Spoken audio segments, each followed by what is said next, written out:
j'espère que vous allez bien. Ça fait très longtemps que j'ai pas filmé. En fait, généralement, je fais une vidéo genre au moins une par semaine. Parce que c'est très long avec les cours et tout, on s'en rend pas bien compte. Mais en ce moment, voilà, j'ai vraiment plein de cours en ce moment. Je jongle entre les longs devoirs, etc. Donc c'est vraiment difficile. Mais je ne vous oublie pas, je reviens aujourd'hui pour une vidéo qui va concerner les animaux de compagnie. Donc c'est vraiment une vidéo que je voulais filmer parce que c'est juste genre trop bien ce genre de vidéo. Et genre mes amis m'ont dit mais c'est quand que sa vidéo elle sort et tout, c'est quand que ta vidéo elle sort, montre-nous tes animaux de compagnie. Mais du coup voilà. Alors déjà cette vidéo n'est pas pour me vanter d'avoir des animaux, puisque certaines peuvent pas en avoir pour la simple bonne raison, soit que leurs parents ne veulent pas, soit parce qu'elles savent parce qu'elles savent qu'elles pourront pas s'en occuper tout simplement. Enfin il y a plein de raisons de pas prendre un animal. Je comprends totalement, mais moi j'ai avoir un animal c'est tellement important pour moi. Je trouve ça je trouve que c'est quand t'es de mauvaise humeur, je trouve ça je sais pas, c'est un gain de compagnie qui fait toujours plaisir. Et moi j'ai réellement un réel coup de cœur pour mes deux animaux. Donc je me suis dit que j'allais partager ça avec vous. Je vais donner quelques conseils si vous voulez un animal de compagnie, ou si tout simplement vous voulez quelques conseils pour bien faire l'éducation euh, et donc voilà, de votre animal. Donc voilà, j'espère que cette vidéo vous plaît et on commence sans plus tarder.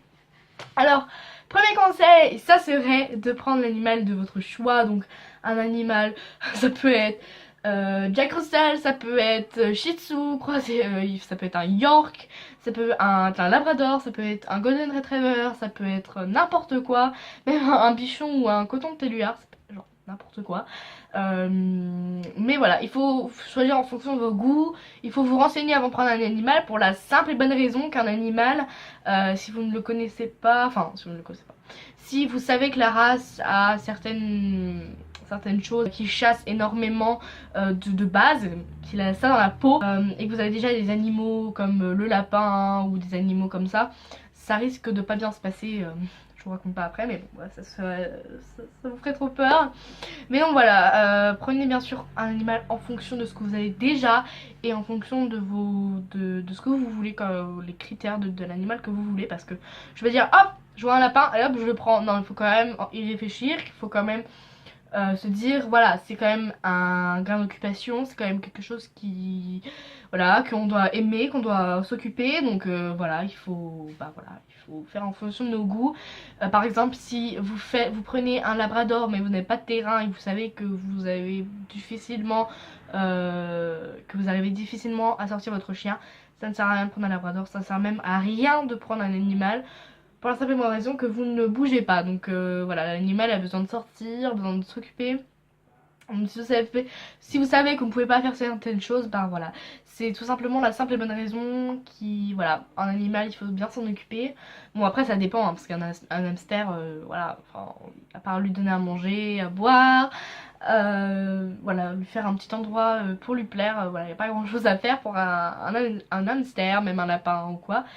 Mais donc voilà. Deuxième conseil serait de prendre un animal que vous aimez. Donc c'est-à-dire par exemple si vous achetez ou si vous voulez un chien ou quoi, assurez-vous que ce soit un chien que vous êtes sûr de vous en occuper. Il faut absolument un animal qui vous plaise. Si vous, ça revient à la question d'avant. Sauf que là c'est plus dans une question d'aimer. Si vous n'aimez pas votre animal, n'en achetez pas. Si vous savez que vous ne pourrez pas vous en occuper, n'en achetez pas. Si vous savez que vous ne pourrez pas le nourrir, vous n'avez pas les moyens de le nourrir, n'en achetez pas. C'est toute une raison qui paraît tellement logique. Si vous savez que vous... Merde.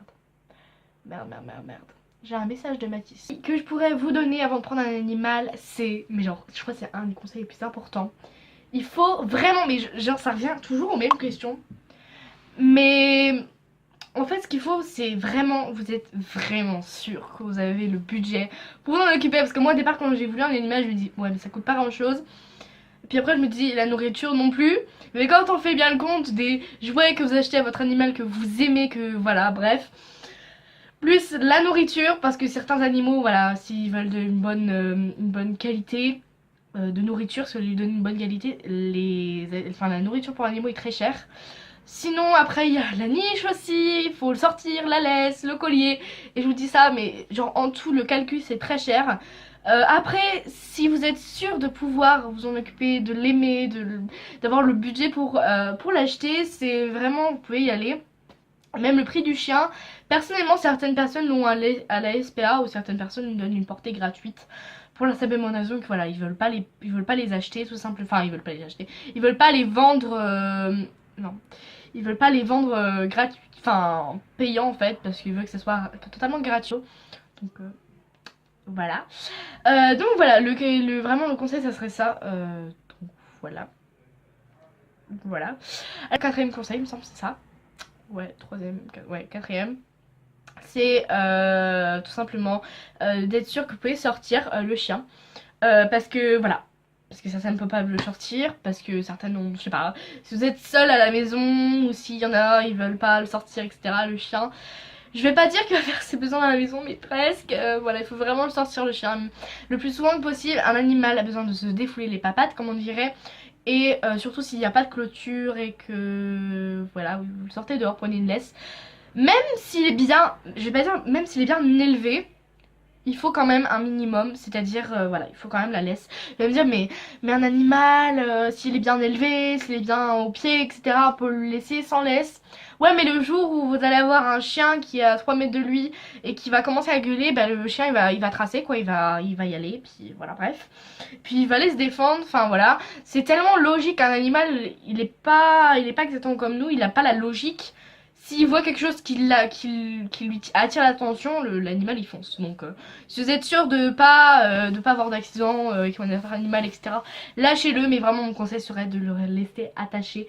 Moi je suis sur une peur bleue quand j'ai pas de laisse parce que voilà, chez moi c'est pas fermé.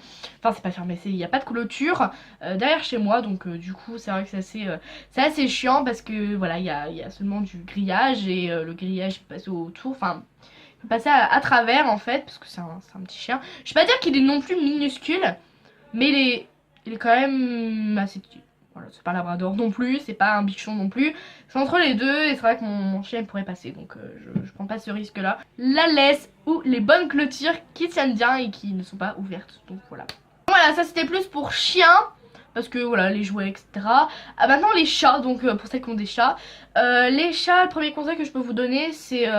premier conseil, c'est pas grand chose. Ne vous dites pas, un animal, si un chat surtout, si vous le laissez en liberté, faut savoir qu'un animal, un chat est très rusé. C'est-à-dire il retrouve toujours la trace de sa maison ou voilà, après on sait jamais, mais un chat il revient, il part, il revient une fois, il reviendra toute sa vie, c'est tellement simple, enfin c'est logique parce que c'est comme un chien, si tu l'habitues, il fait ses besoins dans l'environnement que tu l'as créé, bah, il reste là-dedans en fait, et c'est grâce aux odeurs etc qui arrivent à se... Comment dire, je dirais, à se repérer, à se... Ouais, en fait, je sais pas vraiment. Donc voilà, le chat vraiment c'est important de comprendre ça. Si vous laissez pas votre chat libérer un peu, parce que normalement certains chats, pas tous je dirais, parce qu'il y a quelques chats que je connais qui n'ont pas du tout qui aiment bien rester à l'intérieur, ça c'est totalement possible, mais il y a les chats qui aiment bien rester dehors, donc surtout n'ayez pas trop peur, soyez indulgents. Après c'est vrai que si le chat il va trop loin et tout, il pourrait se passer des choses. Le chat voilà, c'est pas comme un chien, c'est pas exactement pareil, donc voilà. Moi pour le chat, comme j'ai pas de chat, je peux pas vous donner plus de conseils que ça. J'ai juste une amie de ma maman qui a un chat, donc je le vois très souvent, je vois les petits trucs qu'elle fait, donc je le sais un peu quand même, mais je suis pas professionnelle, donc voilà, c'est juste un avis comme ça. Et enfin on va parler des hamsters et des lapins et compagnie, enfin tous les petits animaux. Conseil que je pourrais vous donner, parce que j'ai un animal comme ça, c'est de mettre sa cage en hauteur. Alors moi la mienne elle est en basse hauteur, mais elle est quand même sur un stade assez bas. Tout simplement parce qu'en fait l'animal il est sur un stade plat, et en fait avec les raisonnements des pas etc, l'animal a peur et c'est pas bon pour lui, parce que les petits animaux comme ça ils ont vite ils ont un cœur très fragile, surtout les petits animaux du style voilà, hamster, souris, rat, je sais pas, lapin, vraiment qu'ils soient un peu en hauteur, Comme ça, ils sentent pas trop les bruits des pas, etc. C'est un conseil qui m'a beaucoup été donné.